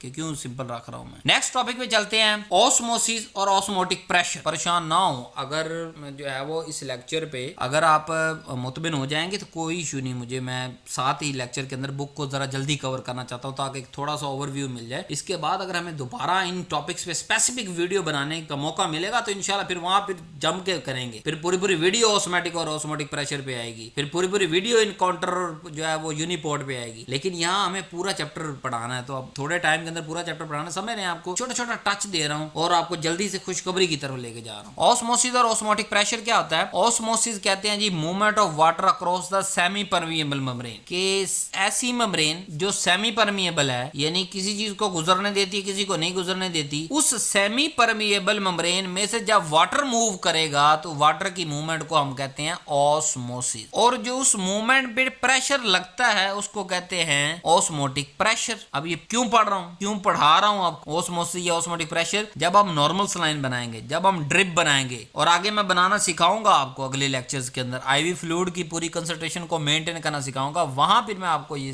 जो है वो इस फिनोमेना को रीचेक करवाऊंगा, आपको कहूंगा कि देखो ऑस्मोसिस के अंदर इसी तरह ही होता है ना। ये मैंने डायग्राम आपके सामने बनाई है, एक तरफ हमने साल्ट मॉलिक्यूल्स डाले हैं, दूसरी तरफ वाटर है, और दरमियान में सेमी परमिएबल मेम्ब्रेन रखा। अब हुआ क्या है कि जिस तरफ साल्ट के मॉलिक्यूल ज्यादा थे उसी तरह वाटर भी मूव कर गया। तो मूवमेंट ऑफ वाटर, अभी तक हम जो लेक्चर में बात कर रहे हैं, हम मूवमेंट ऑफ आयंस की बात कर रहे थे, सोडियम इधर जा रहा, पोटेशियम इधर आ रहा, कैल्शियम इधर जा रहा, उधर उधर। बट ऑस्मोसिस के अंदर जरा आपने बदलना है दिमाग कि वाटर के मॉलिक्यूल मूव करते हैं जिस तरफ कोई चीज कंसंट्रेटेड मौजूद होती है। जैसे डायग्राम के अंदर मैंने आपको राइट साइड पे शो कराया कि 4 साल्ट के मॉलिक्यूल हैं सिर्फ एज ए डायग्रामेटिकली, और जो लेफ्ट साइड पे एक साल्ट का मॉलिक्यूल, यानी उसके अंदर साल्ट कम है, तो जिसकी तरफ साल्ट ज्यादा, पानी सेमी परमिएबल मेम्ब्रेन से गुजर के उस तरफ चला गया, वहां पानी की कंटेंट ज्यादा हो गया। ये जो वाटर का मॉलिक्यूल है जो कि साल्ट एक तरफ कम एक तरफ ज्यादा होने की वजह से मूवमेंट हुई है, और ये वापस नहीं आने दे रहा पानी को, और ना ही पानी वापस आएगा। क्यों? क्योंकि नंबर 1 तो सेमी परमिएबल मेम्ब्रेन है, नंबर 2 वहां कंसंट्रेशन ज्यादा साल्ट की, पीछे तो लेस कंसंट्रेशन है, इसकी तरफ वो मूव नहीं करेगा वापस। और अगर थोड़ा सा साथ में और टच देते चलूं ऑस्मोसिस के साथ, आप एक रिवर्स ऑस्मोसिस का भी मैकेनिज्म पढ़ते हैं। रिवर्स ऑस्मोसिस क्या होगा कि हम प्रेशर अप्लाई कर देंगे, जिस तरह वाटर के मॉलिक्यूल ज्यादा है ना उस तरह प्रेशर अप्लाई करेंगे, तो वो वाटर के मॉलिक्यूल ना चाहते हुए भी सेमी परमिएबल मेम्ब्रेन से कम कंसंट्रेशन की तरफ चले जाएंगे। तो दोनों फिनोमेना आपने एक साथ में समझने हैं कि वाटर जब खुद मूव कर रहा है जिस तरफ कंसंट्रेशन ज्यादा है, उस प्रोसेस को हम कहेंगे movement of water molecule osmosis. और जब हम खुद एक साइड पे प्रेशर लगाएंगे फ्लूइड और कंसंट्रेटेड को, तो क्या होगा, फ्लूइड दूसरी तरफ मूव कर जाएगा, उसको कहेंगे रिवर्स ऑस्मोसिस। अब आप कहेंगे सर ये फिर कब तक ये प्रोसेस चलेगा? ये ऑस्मोटिक इक्विलिब्रियम तक चलेगा, यानी जिस तरफ जितना साल्ट ज्यादा है, जब तक उसके अंदर पानी की मिकदार उतनी ज्यादा नहीं हो जाती कि दोनों तरफ कंसंट्रेशन सेम हो जाए। कंसंट्रेशन का मतलब समझ रहे हैं कि अगर यहाँ 1 साल्ट का मॉलिक्यूल है तो यहाँ 2 ml ही बचने चाहिए, और वहां अगर 4 मॉलिक्यूल है तो वहां 8 ml जाने चाहिए, सिर्फ समझाने के लिए हाइपोथेटिकली बात कर रहा हूँ। तो जब ये 1 ml और 4 ml का जब तक ये प्रोसेस नहीं होता पानी मूव करता रहेगा until they reach to equilibrium, कि फिर पानी उसके बाद मूव नहीं करेगा। जिस तरफ कंसंट्रेशन ज्यादा थी वहां पानी ज्यादा होगा, जिस तरफ कंसंट्रेशन कम थी सिंपल ऑस्मोसिस के अंदर उस तरफ पानी कम रहेगा। This is called equilibrium. और ये क्यों होता है? क्योंकि वहां पे जाके वाटर की नेट मूवमेंट जीरो हो जाती है, उसको कहते हैं हम ऑस्मोटिक इक्विलिब्रियम। इस स्टेज के बाद आप वाटर मूव नहीं कर रहा, ना वापस जा रहा है ना और ज्यादा यहाँ पे आ रहा है। नंबर 2, अगर इक्विलिब्रियम लॉस्ट हो जाए, आप कहें सर मतलब पानी जाता ही जा रहा है बहुत ज्यादा को कंसंट्रेटेड है, क्या हो जाएगा? फिर सेल दो ही काम बचेंगे सेल के पास, या सेल श्रिंक कर जाएगा या सेल स्वेल कर जाएगा। यानी अगर जरूरत से ज्यादा पानी अंदर चला गया तो सेल मेम्ब्रेन की एक कैपेसिटी है, उससे ज्यादा तो वो बेचारा फ्लूइड बर्दाश्त ही नहीं कर सकता, सेल मेम्ब्रेन बर्स्ट कर जाएगी। और अगर बहुत ज्यादा पानी कंसंट्रेशन की लालच में, सेल मेम्ब्रेन भी सेमी परमेबल मेम्ब्रेन है ना, तो सेल के लेवल पे जाके सोचो ना कि सेल की जो बाहर सेल मेम्ब्रेन है वो सेमी परमेबल है, वहां से वाटर मूव कर रहा है, उसको ऑस्मोसिस कह रहे हैं। अगर वो बाहर से अंदर जा रहा है कंसंट्रेशन का बहाना बना के कि सेल के अंदर कंसंट्रेशन ज्यादा है और जाता जा रहा है इस हद तक जा रहा है कि सेल फूलना शुरू हुआ और वो सेल मेम्ब्रेन के भी जो है वो उससे निकल गया और सेल बर्स्ट कर गया, तो ये क्या हुआ? इक्विलिब्रियम लॉस्ट हो गया। इक्विलिब्रियम अटेन ही नहीं हुआ। इतना ज्यादा पानी चाहिए था कंसंट्रेशन को इक्विलिब्रियम करने के लिए कि वो सेल मेम्ब्रेन की कैपेसिटी नहीं थी। इसी तरह इसका रिवर्स हो कि सेल है, सेल के अंदर कंसंट्रेशन कम है, वाटर ज्यादा है, बाहर सेल मेम्ब्रेन है जिसको सेमी परमेबल मेम्ब्रेन समझ लें, और उसमें से जब वाटर गुजर के बाहर आएगा बाहर इतनी ज्यादा अगर कंसंट्रेशन होगी कि सारे का सारा ही पानी बाहर निकल जाएगा तो सेल श्रिंक कर जाएगा। और सेल जब श्रिंक करे या स्वेल करे, दोनों कंडीशन खतरनाक। हमें सेल को इक्विलिब्रियम के अंदर रखना है, एक उसका जो नॉर्मल कंटेंट रेशियो है सेल का उसको बहाल रखना। तो जब अगर हम डायरेक्ट किसी बच्चे से सवाल करें कि सेल श्रिंक और स्वेल कैसे हो सकता है, तो उससे पढ़ने से पहले आपको ऑस्मोसिस आना जरूरी था ना, इसलिए पहले आपको ऑस्मोसिस पढ़ाया कि सेमी परमेबल मेम्ब्रेन के अक्रॉस जब वाटर मॉलिक्यूल मूव करेगा उस फिनोमेना को ऑस्मोसिस कहेंगे। और उस पर एक प्रेशर भी लगता है, एक तो नेचुरल प्रेशर है, जब वाटर का मॉलिक्यूल मूव कर रहा है एक तरफ ज्यादा पानी एक तरफ कम, वहां भी प्रेशर आकर उसको ऑस्मोटिक प्रेशर कह रहे हैं हम, जिसकी वजह से वो उस तरफ मूव कर रहा है। और अगर उस प्रेशर को हम उल्टा कर देंगे, यानी जिस तरफ पानी ज्यादा कंसंट्रेशन ज्यादा उसकी तरफ प्रेशर लगाएंगे तो वो वापस जब चला जाएगा, वो रिवर्स ऑस्मोसिस है। लेकिन अगर वहां प्रेशर रिवर्स की बात ना करें, नॉर्मल की तरफ बात करें, तो नॉर्मल के अंदर क्या है, अगर बहुत ज्यादा पानी बाहर निकल जाएगा तो सेल जो है वो श्रिंक कर जाएगा, सेल खराब हो जाएगा। और जब बहुत ज्यादा पानी सेल के अंदर आ जाएगा, तो जब ऐसी कंडीशन पढ़ रहे हैं तो हमें क्या पता है कि नॉर्मल फिजियोलॉजी क्या हो, और ये नॉर्मल नहीं था दोनों चीजें, श्रिंक करना या स्वेल करना। इसलिए हम फिजियोलॉजी पढ़ रहे हैं, फंक्शन पढ़ रहे हैं, फंक्शनैलिटी पढ़ रहे हैं, स्ट्रक्चर पढ़ रहे हैं, मूवमेंट ऑफ मॉलिक्यूल्स पढ़ रहे हैं। पहले हमने आयंस की मूवमेंट पढ़ी, sodium potassium glucose calcium potassium, अभी हम वाटर की मूवमेंट आहिस्ता आहिस्ता पढ़ते पढ़ते फिर हम ड्रग की मूवमेंट पढ़ेंगे कि ड्रग किस तरह अंदर जा रही है। थोड़ी सी हमने पढ़ लिया, जैसे सिम्पोर्ट एंटीपोर्ट, वहां ड्रग को भी डील किया हमने। डिफ्यूजन के अंदर भी देखा गया कुछ ड्रग ऐसी होंगी जो लिपिड सोलुबल होंगी, वो डिफ्यूजन के जरिए अंदर चली जाएंगी। ठीक है, ये सारी चीजें सारा फिनोमेने आपके एक लेवल दिमाग के ब्रेन को एक ऐसे लेवल पे लाने के लिए है कि आप ड्रग का मैकेनिज्म समझना आसान हो जाए। फिर अगर हम बात करें पिनोसाइटोसिस और फैगोसाइटोसिस की बात करें, पिनो मेन, अब सेल के अंदर बाहर की हमने बात कर ली ना कि सेल के अंदर पानी आ भी सकता है, बाहर भी जा सकता है, जो है वो आयंस अंदर भी आ सकते हैं, बाहर भी जा सकते हैं, ड्रग अंदर आ सकती है, बाहर भी जा सकती है। इसी तरह दूसरे पार्टिकल्स भी सेल के अंदर आ और बाहर जा सकते हैं। अब उन पार्टिकल्स की हम बात करेंगे, वो पार्टिकल्स बैक्टीरिया भी हो सकते, वो पार्टिकल सेल के अंदर कुछ मुर्दा चीजें हो सकती हैं, सेल के बाहर से अटैक हो सकता है। ठीक है, अब उनको समझने के लिए हम इन दोनों फिनोमेना को समझते हैं। फैगोसाइटोसिस मतलब सेल किसी लार्ज पार्टिकल को इंगल्फ करे, लेट्स सपोज वो बैक्टीरिया था या बाहर से कोई रेजिड्यू टेप्रिस खराब चीज था, उसके अंदर सेल हमारे पास जो इन्वॉल्व होते हैं वो मैक्रोफेजिस हैं, न्यूट्रोफिल्स हैं। तो क्या करते हैं, इनको जब वो इंगल्फ करते हैं लार्ज पार्टिकल्स को, इनको तबाह बर्बाद कर देते। तो ये बैक्टीरिया को कंट्रोल करने का एक मैकेनिज्म भी है, इन्फेक्शन को कंट्रोल करने का एक मैकेनिज्म है। और इसी जगह पे जब सेल फ्लूइड को इंगल्फ करे या डिसॉल्व सब्सटेंस, यानी लिक्विड भी है कुछ सॉलिड कंटेंट डिसॉल्व सब्सटेंस है, उसको इंगल्फ करे, उसको पिनोसाइटोसिस। और पिनोसाइटोसिस कहाँ काम आता है, protein Uptake, drug delivery research के दौरान कि किस तरह ये फ्लूइड जो है वो सेल के अंदर जाएगा, किस तरह बाहर आएगा। फैगोसाइटोसिस की एक बात और आपने याद रखनी, ये हमें इम्यूनिटी और इन्फेक्शन कंट्रोल में मदद देता है। यानी बड़े बड़े बैक्टीरिया और टेप्रिस को जो है वो खाने के लिए और उसको तबाह बर्बाद करके छोटे छोटे पीसीज के अंदर जो है वो कन्वर्ट करके खत्म करने के लिए ये हमारी इम्यूनिटी और इन्फेक्शन कंट्रोल के दौरान। जबकि पिनोसाइटोसिस हम क्यों पढ़ते हैं, क्योंकि ये हमें प्रोटीन फ्लूइड को अंदर अपटेक और ड्रग डिलीवरी रिसर्च के दौरान बड़ा काम। ये जैसे मैंने डायग्राम आपके सामने शो कराई है जी कि एक्स्ट्रा सेलुलर फ्लूइड है, इसको जब इंगल्फ किया इसने एक्स्ट्रा सेलुलर फ्लूइड के अंदर, ये हमारे पास मौजूद था और ये जो इंगल्फ करके बाद में बना इसको फेगोसोम कह देते हैं। ये अब साइटोप्लाज्म के अंदर आ गया, इसको कहते हैं फेगोसाइटोसिस के सेल ने कुछ ईट, ठीक है। अगर वो कुछ लिक्विड को इंगल्फ करेगा यानी वेजिकल एक बनाएगा, वो है पिनोसाइटोसिस या सेल ड्रिंकिंग भी कहते हैं। और तीसरा हमारे पास होता है रिसेप्टर मीडिएटेड एंडोसाइटोसिस के कुछ रिसेप्टर्स ने एक्स्ट्रा सेलुलर फ्लूइड के अंदर मौजूद चीजों को इंगल्फ किया और वो रिसेप्टर सारे अंदर फोल्ड हो गए और उन्होंने एक वेजिकल कोटेड वेजिकल बना दिया। यानी वहां तो डायरेक्ट सॉलिड या लिक्विड की बात की, यहाँ आपको रिसेप्टर मीडिएटेड एंडोसाइटोसिस के बारे में बता रहा हूं कि कुछ रिसेप्टर्स इन एक्स्ट्रा सेलुलर जो है वो जो फ्लूइड के अंदर मौजूद लिगेंड होते हैं उनके साथ रिसेप्टर बाइंड करते हैं और वो फिर अंदर की तरफ फोल्ड हो जाते हैं और वेजिकल बना लेते हैं। इसको हम कहते हैं रिसेप्टर मीडिएटेड। उस सादा जबान में समझने के लिए फिर दूसरी तस्वीर मैंने आपको बना दी, फेगोसोम बना, वेजिकल बना और कोटेड वेजिकल बना। अब जो हमने ये दोनों फेगोसाइटोसिस और पिनोसाइटोसिस पढ़ी, ये क्या, सेल के अंदर कोई चीज दाखिल हो रही है, तो इस फिनोमेना को हम क्या कहते हैं, एंडोसाइटोसिस, कि सेल के अंदर कोई चीज अंदर अपटेक हो रही है, अंदर की तरफ जा रही है। Endocytosis is the process in which the plasma membrane fold inside and engulf the extracellular material membrane form a membrane bounded vesicle inside the cell। भी कोई बाहर से large particle, micro molecule, fluid या कोई स्पेसिफिक लाइगेंड को अंदर fold किया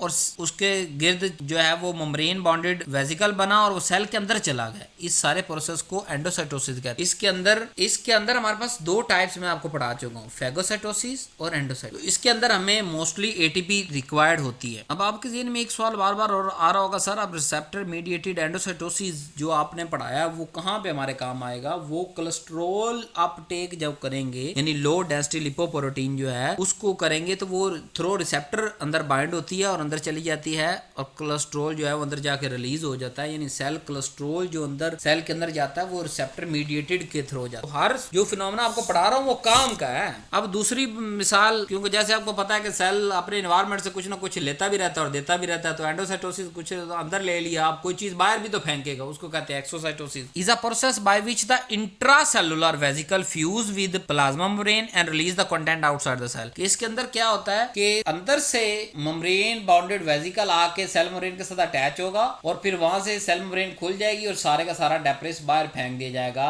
cell से बाहर, कहते हैं एक्सोसाइटोसिस के सेल के बाहर। ये कम्युनिकेशन के लिए भी जरूरी होता है, हार्मोन रिलीज करने के लिए भी जरूरी है, एंजाइम सेक्रेशन के लिए भी जरूरी है और एक डिटेल मैकेनिज्म होता है जो नेक्स्ट किसी वीडियोस के अंदर देखेंगे। लेकिन यहाँ जो हमारी वीडियोस के अंदर मैं आपको न्यूरोट्रांसमिशन इसकी पढ़ाना चाहता हूँ। एक्सोसाइटोसिस के अंदर जो न्यूरोट्रांसमीटर रिलीज होते हैं वो एक्सोसाइटोसिस के जरिए रिलीज होते हैं कि सेल से कुछ ना कुछ चीज बाहर जब फेंकी जाती है तो वो इट इज कॉल्ड न्यूरोट्रांसमिशन। और पूरा का पूरा आपको पता होगा कि एक तरफ इधर जो है वो हमारे पास न्यूरोट्रांसमीटर रिलीज हो रहे हैं, दूसरी तरफ रिसेप्टर मौजूद है, वो न्यूरोट्रांसमीटर को अपने साथ बाइंड कर रहे हैं और नर्व इंपल्स आगे से अगले की तरफ जाती जा रही है, एक न्यूरॉन से दूसरे न्यूरॉन तक ये पैगाम पहुंच रहा है। अब ये जो न्यूरोट्रांसमीटर रिलीज हुए तो ये सेल से बाहर गया ना, ये एक्सोसाइटोसिस की एक मिसाल है, ये आपने याद। और इसी तरह जो इंसुलिन रिलीज होती है, जो हार्मोन रिलीज होती हैं, एंजाइम रिलीज होते हैं, ये भी के सारे हमारे जो सेल के अंदर प्रोड्यूस होते हैं और वो बाहर एक्सक्रीट करते हैं, ये सारे एक्सोसाइटोसिस है। तो हमें कल को डायबिटीज को पढ़ना है, डिफरेंट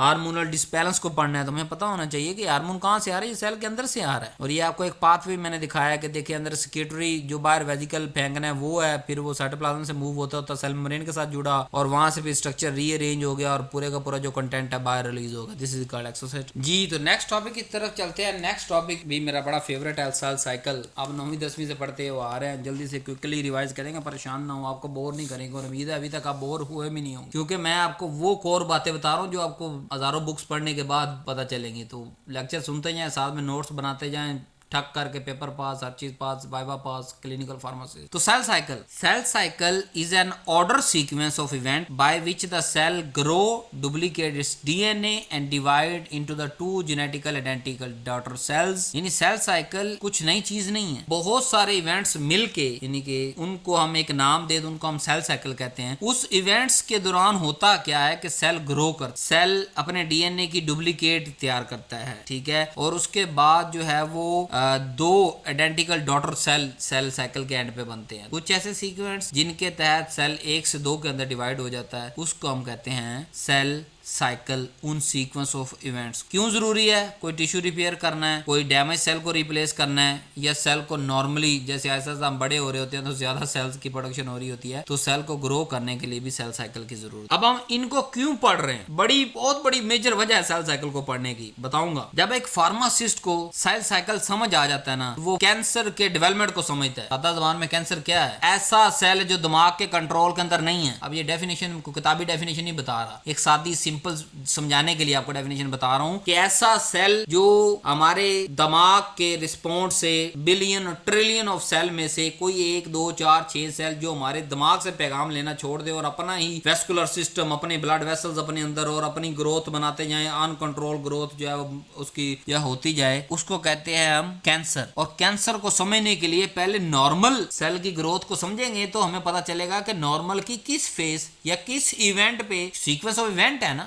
एक काम हो रहा है, फिर दूसरा हो रहा है, फिर तीसरा हो रहा है, फिर चौथा हो रहा है, ठीक है। उसके बाद जो है वो जैसे G0 फेस है, G0 से G, फिर G1 है, फिर S फेस है, G2 फेस है, माइटोसिस है, साइटोकाइनेसिस है, ये सारे का सारा इवेंट मिलके क्या बना रहा है हमारे पास? Cell cycle. और कैंसर को समझने के लिए इन सारी स्टेजों को समझना जरूरी है, ताकि हम जब कैंसर का इलाज करें तो हमें पता हो कि किस फेस, जो स्पेसिफिक कैंसर, ब्रेस्ट कैंसर है, प्रोस्टेट कैंसर है, लॉट ऑफ अदर कैंसर, उन कैंसर वो सेल साइकिल के किस फेस पे प्रॉब्लम आया और वहां कौन सी ड्रग देनी है। सो ड्रग, एंटी ड्रग सारे का सारा पढ़ने के लिए, एंटी कैंसर ड्रग सारे का सारा पढ़ने के लिए हमें सेल साइकिल को जानना जरूरी है। फिर अगर हमें प्रेडिक्ट करना है कि ड्रग टॉक्सिसिटी कैसे करेगी, रैपिड डिवाइडिंग टिश्यूज के अंदर टॉक्सिसिटी कैसे करवा सकती है, वो भी हमें सिंपल इवेंट्स के पता होगा तो हम बताएंगे वहां जाकर स्टोर होगी ड्रग और टॉक्सिसिटी करेगी। और अगर पेशेंट को बताना है कि एंटी कैंसर के ये वाले साइड इफेक्ट है, तो जब हमें नॉर्मल सेल साइकिल पता होगा तभी हम बताएंगे ना कि आपके हेयर लॉस हो जाएंगे, बोन मैरो आपकी जो है वो सप्रेस हो जाएगी, आपका इम्यून रिस्पॉन्स जो है वो सारा सप्रेस हो जाएगा, और फिर ही हम आपके कैंसर पे कंट्रोल कर पाएंगे। नॉर्मल पढ़ा होगा फिजियोलॉजी, उसको हम कोरिलेट करेंगे एंटी कैंसर ड्रग के मैकेनिज्म के साथ, और उससे फिर जो ड्रग स्पेसिफिक इस्तेमाल हो रही है उसका साइड इफेक्ट हम बता सकते हैं। बहुत सारी anti cancer drug cell cycle specific है जो किसी न किसी स्टेज पे काम करती हैं, तो इसलिए फार्मेसी के लिए पढ़ना जरूरी है जी। आप जरा देख लेते हैं क्या होता है इसके अंदर। हमारे पास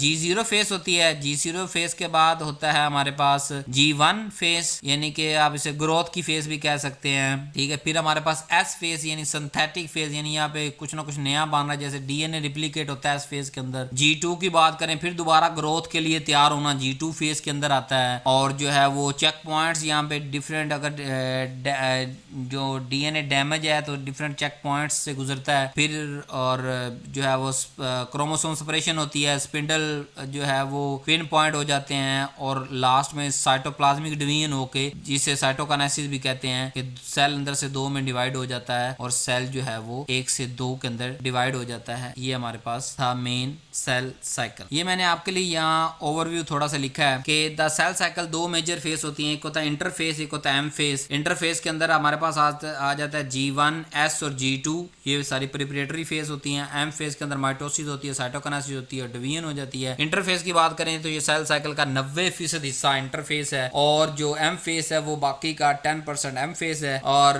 पहले G1 को हम फर्स्ट गैप फेस भी कहते हैं, किसके अंदर सेल अपने आप को ग्रो करता है साइज के अंदर, आरएनए और प्रोटीन सिंथेसिस इंक्रीज हो जाता है, ऑर्गेनेलिज जो है वो डुप्लीकेट होना शुरू हो जाती हैं, और यहाँ सेल डिसाइड करता है कि मुझे डिवाइड करना है, मुझे रेस्टिंग फेस को छोड़ के G1 की तरफ जाना है, और जो है वो मेजर चेक पॉइंट यहाँ पे चेक हो जाते हैं। G1 के अंदर जो चेक पॉइंट्स होते हैं उनका सबसे पहले पर्पस होता है कि वो डीएनए को देखना है कि डीएनए अनडैमेज्ड है, क्योंकि इसी की कॉपी बनानी है ना, हमने डीएनए की कॉपी बना के नया सेल बनाना है। तो अगर हमारा डीएनए ही डैमेज होगा तो फिर कॉपी भी डैमेज बन जाएगी। तो G1 के अंदर उस सेल को कंफर्म किया जाता है कि ये वाकई डैमेज तो नहीं है। अगर डैमेज है तो उसको फिर सीधा अपोप्टोसिस के हाथ किया जाता है, इस पूरे सेल को फारिग करो, ठीक है। अगर और फिर दूसरा साथ में G1 के अंदर चेक पॉइंट चेक किए जाते हैं कि सेल के पास प्रॉपर न्यूट्रिएंट्स, ग्रोथ सिग्नल्स वगैरह आ रहे हैं। और रेगुलेटर की बात करें तो P53 tumour suppression protein, P53 mutation uncontrolled cell division, अगर जैसे हमारे पास P53 प्रोटीन होती है जो कि ट्यूमर से प्रेस करती है, अगर इसके अंदर म्यूटेशन हो गई है तो फिर सेल आउट ऑफ कंट्रोल हो जाएगा, दिमाग के अनकंट्रोल सेल डिवीजन शुरू कर देगा, उसको हम कैंसर कह देंगे। एस फेज सिंथेटिक फेज होती है, इसके अंदर पूरा जो है डीएनए रिप्लिकेट हो जाता है, क्रोमोसोम 2 सिस्टर क्रोमाटिड के अंदर बदलते हैं। यहाँ कुछ एरर का चांस हो सकता है। अगर फार्माकोलॉजी का रिलेट करना चाहें तो जो एंटी मेटाबोलाइट ड्रग होती हैं जैसे मेथोट्रिक्सेट है, हमारे पास 5 फ्लोरोयूरासिल है, वो जो है वो इस फेज के अंदर आके काम करती हैं। अगर G2 की अगर हम बात करें तो G2 सेकंड गैप फेज होता है। इसके अंदर क्या होता है कि सेल फर्दर ग्रो करता है, डीएनए जो है वो उसका रिपेयर मैकेनिज्म एक्टिव हो जाता है, सेल अपने आप को प्रिपेयर कर लेता है माइटोटिक स्पिंडल अपरेटस के लिए। और G2 के अंदर जो चेक पॉइंट होते हैं वो डीएनए रिप्लिकेशन कंप्लीट हो गई है, कोई डीएनए के अंदर डैमेज तो नहीं है। अगर फेलियर होता है यहाँ पे तो फिर वही डीएनए डॉटर सेल को पास हो जाएगा और वो कैंसर बन जाएगा। तो इसलिए बार बार G1 और G2 के अंदर दोनों डिफरेंट चेक पॉइंट लगे हुए हैं हमारे नेचुरली, कुदरती तौर पे, जिससे हमें पता चलता है कि ये सेल ओके है, ग्रोथ के लिए तैयार है या नहीं। अब आगे बात करें एम फेज की, उसके अंदर माइटोसिस होती है प्लस साइटोकाइनेसिस होती है। अब माइटोसिस का मतलब कि न्यूक्लियस की डिवीजन होना, पहले जो 2 न्यूक्लियस बने वो अलग अलग हो जाए। उसके अंदर प्रोफेज है, मेटाफेज है, एनाफेज है, टीलोफेज है, सारे आप पढ़ चुके हैं। प्रोफेज के अंदर जो है क्रोमोसोम कंडेंस करते हैं, मेटाफेज के अंदर क्रोमोसोम अलाइन होते हैं क्वार्टर पे, एनाफेज के अंदर जो है सिस्टर क्रोमाटिड सेपरेट हो जाते हैं, टीलोफेज के अंदर न्यूक्लियर मेम्ब्रेन जो है वो दोबारा बन जाती है। उसके बाद जो है स्पिंडल फाइबर जो है वो बाद जगह हम ड्रग टारगेट के तौर पे स्पिंडल फाइबर को भी ड्रग टारगेट कर रहे होते हैं, यहाँ पे कुछ ड्रग एक्ट करती हैं। तो न्यूक्लियर डिवीजन के बाद साइटोकरासी यानी साइटोप्लाज्म डिवाइड हो जाता है। एंटी कैंसर की मैंने बात की, और माइटोसिस को जरा कोरिलेट अगर हम करना चाहें तो हम कैसे कोरिलेट कर सकते हैं इसको, कि जैसे विनका अल्कलाइड है, ये स्पिंडल फॉर्मेशन नहीं होने देते। जब स्पिंडल फॉर्मेशन नहीं होगी तो क्या डीएनए सेपरेट होगा? नहीं होगा। जब डीएनए सेपरेट नहीं होगा तो क्या साइटोप्लाज्मिक जो साइटोप्लाज्म का डिवीजन है वो होगा, 2 डॉटर सेल बनेंगे? नहीं बनेंगे, सेल ऑटोमेटिकली अपोप्टोसिस की तरफ चला जाएगा और डेथ हो जाएगी उसकी। इसी तरह हमारे पास टेक्सानेसिस और अल्कलाइड एजेंट है। टेक्सानेस जो है वो माइक्रोट्यूब्यूल्स को स्टेबलाइज करता है, और अल्कलाइडिंग एजेंट जो है ये डीएनए डैमेज करते हैं नॉन स्पेसिफिकली, तो इससे भी जो है वो आगे डिवीजन रुक जाती है और जो है वो कैंसर सेल कंट्रोल के अंदर आ जाए। तो इन सारी ड्रग्स का क्या काम होता है कि ये सेल को डिवाइड होने से रोकें। साइटोकाइनेसिस के अंदर क्या होता है? साइटोकाइनेसिस की बात करें तो मैंने जैसे आपको बता चुका हूँ कि साइटोप्लाज्म डिवाइड होता है, 2 इंडिपेंडेंट डॉटर सेल बनते हैं, और जो है वो मल्टी न्यूक्लियोटिड अगर सेल बन गया तो वो यानी कि अगर 2 डॉटर सेल के अंदर न्यूक्लियस एक उधर जाना था एक उधर जाना था, दोनों एक के अंदर चले गए तब भी डिफेक्ट बन जाएगा, अब नॉर्मल सेल्स बन जाएंगे। तो इसके बाद फिर नॉर्मली G0 फेज या रेस्टिंग फेज की तरफ सेल चला जाता है, जिसके अंदर सेल जो है वो एग्जिस्ट करता है एक्टिव, कोई डिवीजन नहीं होती। जैसे न्यूरॉन और कार्डियक मसल सेल्स होते हैं, इनके अंदर जो है वो कोई खास मेजर इतनी ज्यादा ग्रोथ नहीं होती, इसी वजह से वहाँ रीजनरेशन बड़ी पुअर होती है हार्ट और ब्रेन टिश्यूज की, क्योंकि वहाँ G0 फेज ज्यादा लंबे अरसे के तौर पर चलती है बानिस्बत सारी बॉडीज। अब हमारे पास आ गया जी कि किस तरह जो है वो ये सेल साइकिल कंट्रोल सिस्टम, जिसे साइक्लिन या SKDs भी कहते हैं, तो ये की रेगुलेटर्स है हमारे पास। साइक्लिन डिपेंडेंट काइनेज, अगर यहाँ पे डिसरप्शन हो तो अनकंट्रोल प्रोलिफिकेशन स्टार्ट हो जाती है। और सेल साइकिल डीरेगुलेशन का मतलब है कि कैंसर काज हो सकती है कि लॉस ऑफ चेक पॉइंट, कोई चेक पॉइंट मिस हो गया, या P53 के अंदर म्यूटेशन हो गई, ओवर एक्टिव हो गया CKD, ठीक है। कैंसर की मेडिसिन कहाँ हम दे सकते हैं? Number 1 cancer disease of uncontrolled cell death. तो अगर ओवरऑल डिवाइड करें तो सेल साइकिल के अंदर G1 फेज के अंदर डिसीजन फेज है, S DNA सिंथेसिस है, G2 क्वालिटी कंट्रोल है, और M डिवीजन है, दोबारा डिवीजन होती है माइटोसिस के अंदर, फिर चेक पॉइंट प्रिवेंट करते हैं कैंसर को, और मेजर टारगेट्स जो है वो एंटीबायोटिक इसी के दौरान फेज के दौरान हो रहे होते हैं। अब ये तो हमने नॉर्मल सेल साइकिल पढ़ लिया, अब थोड़ा सा अपोप्टोसिस या प्रोग्राम सेल डेथ की बात करते हैं, और साथ में नक्रोसिस की भी बात करेंगे। अपोप्टोसिस का दूसरा नाम होता है प्रोग्राम सेल डेथ, कि जेनेटिकली कंट्रोल सेल डेथ होती है, कि सेल खुद ऐसे या दूसरा सेल खुद ऐसी जो है सिग्नलिंग करता है कि वो सेल अपने आप को डेथ की तरफ ले जाता है और वो पूरा सेल खत्म हो जाता है। जबकि नक्रोसिस जो है वो एक्सीडेंटल होती है, कोई सेल डैमेज हुआ और वो फिर रिपेयर के काबिल नहीं रहा तो फिर वो डेथ की तरफ चला जाता है। तो दोनों के दरमियान फर्क समझ लें। Apoptosis program cell death, necrosis accidental accidental है कि किसी चोट लगने के या एक्सीडेंट के दौरान जो सेल डैमेज हो गए, इतने ज़्यादा डैमेज हो गए कि दोबारा वो बहाल होने के काबिल नहीं रहे, वो भी डेथ हो जाते हैं। इन्फ्लेमेशन की बात करें तो अपोप्टोसिस के दौरान कोई इन्फ्लेमेशन नहीं होती क्योंकि सारे सिस्टम कंट्रोल हो रहा है। हाँ, नेक्रोसिस के दौरान इन्फ्लेमेशन होती है, उसको रिकवरी की तरफ कोशिश की जा रही होती है, लेकिन अगर रिकवरी ना हो तो फिर उसकी भी जो है वो मौत पक्की होती है। एनर्जी की अगर बात करें तो अपोप्टोसिस के लिए रिक्वायर्ड एनर्जी है, डिफरेंट जो है वो मैकेनिज्म परफॉर्म करते हैं, जबकि नेक्रोसिस के दौरान मोस्ट ऑफ केसेस के दौरान कोई एनर्जी नहीं होती, सेल डैमेज, और वो उसको डेप्रेसिव डिक्लेयर किया जाता है बॉडी की तरफ। अगर इंपॉर्टेंस की बात करें तो अपोप्टोसिस जो है वो कैंसर सेल को कंट्रोल करती है। मैंने बार बार अपोप्टोसिस की बात की कि जहाँ पे चेक पॉइंट पे कोई मसला आएगा सेल उसको अपोप्टोसिस की तरफ भेज देगा, जबकि नेक्रोसिस के अंदर क्या होता है, जब बहुत ज़्यादा सेल डेथ होने शुरू हो जाते हैं या डैमेज होने से एक्सीडेंटली तो टिश्यू डैमेज कर देते, तो अपोप्टोसिस कैंसर कंट्रोल करता है और नेक्रोसिस टिश्यू डैमेज के अंदर हम ज़्यादा पढ़ते हैं और this lead to the tissue damage. अब फार्मास्यूटिकल इंपॉर्टेंस क्या है अपोप्टोसिस की? नंबर एक तो कैंसर ट्रीटमेंट हम के अंदर इस्तेमाल करते हैं, ऑटो इम्यून डिजीज के अंदर हम इसको इस्तेमाल करते हैं, न्यूरो डिजेनरेटिव डिसऑर्डर्स के दौरान इस्तेमाल करते हैं, और मैनी ड्रग जो है उनका काम होता है कि वो जाके कैंसर सेल को अपोप्टोसिस करवा दें। हम ये नेक्रोसिस की बात नहीं कर रहा, डायरेक्ट ड्रग जाके क्या करेगी, अपोप्टोसिस कराएगी, प्रोग्राम सेल डेथ करा देगी, उसके स्पिंडल फाइबर रोक दिए, उसके जो है वो डिवीजन ना होने दी, उसको जो है वो डिफरेंट सेल साइकिल की मोस्ट ऑफ माइटोसिस और कुछ अदर चेक पॉइंट पे जहां जब वो इशू आ रहे हैं वहां पे बाइंड करके ड्रग को प्रोग्राम सेल डेथ की तरफ शिफ्ट कर दिया जाता है। जब चेक पॉइंट फेल हो जाते हैं तो वो ऑटोमेटिकली सेल डिसाइड करता है कि मुझे अब ग्रो नहीं होना, चाहे उसके अंदर जो है वो G0 face, G1 face, S face और आगे मतलब 2-3 फेज चल भी चुकी हूँ, लेकिन किसी भी जगह पे अगर चेक पॉइंट पकड़ा जाए सेल तो वो क्या होता है कि लेट्स वो उसके अंदर जो डीएनए बन रहा है उसको डैमेज करना शुरू कर दे, तो जब डीएनए पूरा वेरीफाई होगा कि 2 डीएनए से सेम कॉपीज बन गई उसकी नहीं, अगर वो डैमेज डीएनए होगा तो पूरा सेल दोनों को अपोप्टोसिस की तरफ शिफ्ट। तो इस तरह सेल कैंसर की सेल कंट्रोल हो जाती है उनकी ग्रोथ। अगर हम इसको थोड़ा सा क्लिनिकल की तरफ शिफ्ट करेंगे, जैसे मैंने आपको कहा ना कि आने वाले दौर फिजियोलॉजी और फार्माकोलॉजी का क्लिनिकल की तरफ आपको शिफ्ट होना है, तो डिफ्यूजन हमारे पास ड्रग अब्जॉर्प्शन का फिनोमेना समझने में मदद देती है, एक्टिव ट्रांसपोर्ट ड्रग रेजिस्टेंस के बारे में समझाती है कि ड्रग रेजिस्टेंस के जो मेन काज होता है वो होता है एक्टिव ट्रांसपोर्ट। जब सेल अपने अंदर इस तरह की मॉडिफिकेशन कर लेता है कि उसको अपडेट नहीं करता, ठीक है, अपने रिसेप्टर्स के अंदर मॉडिफिकेशन करता है, बड़ा डिटेल के साथ पढ़ेंगे जब फार्माकोलॉजी की तरफ जाएंगे। यहाँ सिर्फ आप लिंक्स पढ़ लें थोड़े से। ऑस्मोसिस जो है वो इसलिए पढ़ते हैं कि ताकि हम आईवी फ्लूइड थेरेपी बना सकें। एंडोसाइटोसिस हम ड्रग डिलीवरी एंडो सेल के अंदर किस तरह जाना है, तो वो एंडोसाइटोसिस का पूरा फिनोमेना में मैकेनिज्म पता होगा तो हम उसी मैकेनिज्म को, नॉर्मल मैकेनिज्म को इस्तेमाल करके अपनी ड्रग अंदर पहुंचा देंगे। अपोप्टोसिस की बात करें तो हमें कैंसर सेल के अंदर लास्ट पे अपोप्टोसिस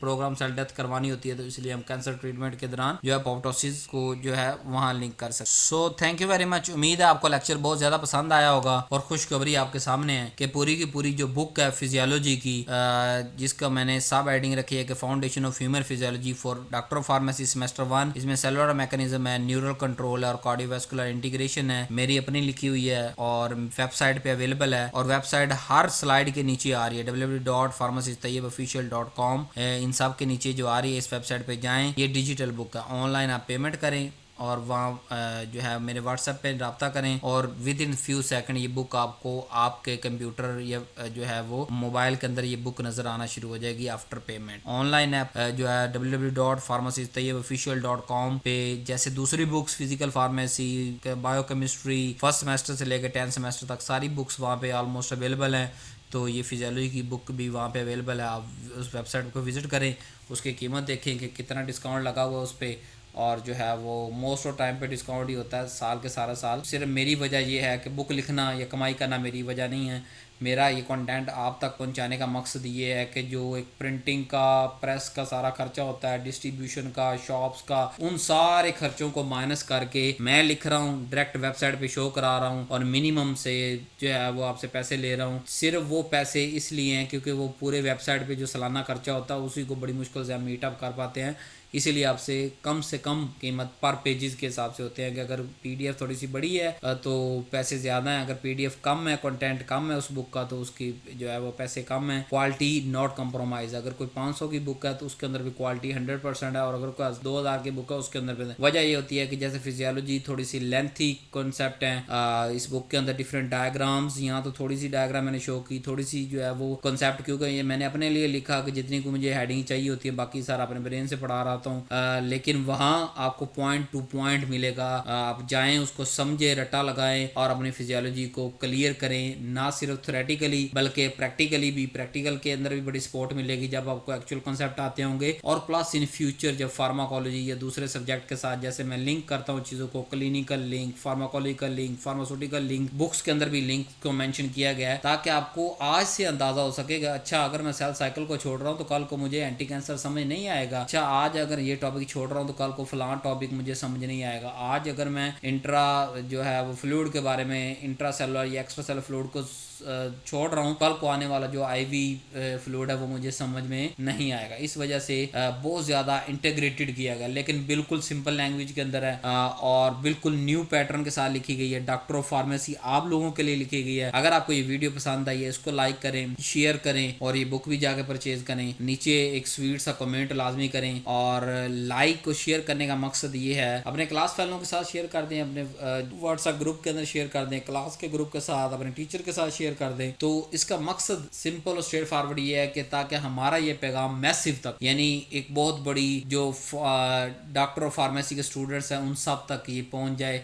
कम से कम आप अपने क्लास के अंदर जो 150 बच्चे हैं उन तक तो पहुंचा सकते हैं ताकि जितनी मुश्किल से आपने ये ढूंढा चैनल या यहाँ तक पहुंचे इतनी मुश्किल बाकियों को ना करनी पड़े। और जब मिल के हम ग्रो करेंगे, पूरा फार्मासिस्ट कम्युनिटी ग्रो करेगी, कल को हम इस फील्ड को आसमान की बुलंदियों तक लेके जा सकते हैं। मैंने अपना इनपुट डाल दिया, वीडियो बना दी, बुक लिख दी, अब आपने अपना करना है कि बुक को परचेज करना है, उसको परचेज करके फेंक नहीं देना, उसको पूरा साल पढ़ना है, सेमेस्टर के हिसाब से पढ़ना है और अच्छे से हर चैप्टर को पढ़ना है, कोई हमने छोड़ना नहीं है। उसको पढ़ के समझ के पेपर्स, बुक के अंदर एमसीक्यूज भी हैं, ट्रू फॉल्स भी हैं, जो है वो शॉर्ट क्वेश्चन, लॉन्ग क्वेश्चन जो भी आपको चाहिए होते हैं और डिफरेंट समरी टेबल्स बहुत एक्सीलेंट दिए हैं कि पूरा टॉपिक पढ़ाया, एंड पे छोटा समरी टेबल बना दिया है या चैप्टर के एंड पे टेबल बना दिए ताकि वाइवे के दौरान भी आपको ये बुक काम आए और आप इन जो है वो टेबल्स को रटा मार के जाके दोबारा अपने कॉन्सेप्ट को रिवाइज करें और आपको समझ आ। उम्मीद है आपको बुक भी पसंद आएगी। Thank you very much. अगले लेक्चर में मुलाकात होती है। अल्लाह।